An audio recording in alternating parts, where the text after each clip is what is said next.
খাঁচার ভিতর অচিন পাখি। লালন সাইজের গান ও কিছুটা ব্যাখ্যা বলছে অধম কাজল ভ্যাগাবন্ড।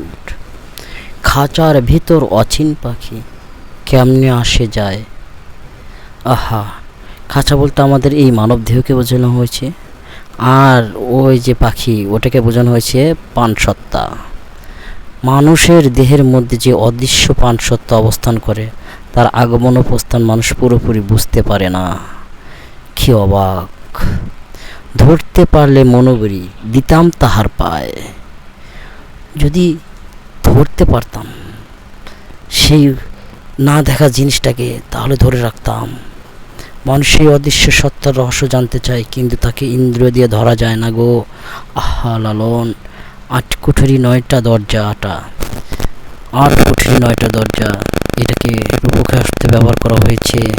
মানবদেহকে একটি রহস্যময় ঘরের সঙ্গে তুলনা করা হয়েছে। বিভিন্ন দেহের বিভিন্ন অঙ্গ প্রত্যঙ্গ ও ইন্দ্রিয়কে এখানে প্রতীকীভাবে বোঝানো হয়েছে। আরে মধ্যে মধ্যে ঝলক কাঠা, মধ্যে মধ্যে ঝলক কাঠা, মানে মধ্যে মধ্যে দেখা যায় আবার দেখা যায় না, ধরা দেয় না। জীবনের বিভিন্ন মুহূর্তে মানুষ নিজের অন্তর্গত সত্য আত্মসত্তার কিছুটা উপলব্ধি করতে পারে, আবার তা হারিয়েও যায়। কি অবাক কথা! জয় লালন জয়।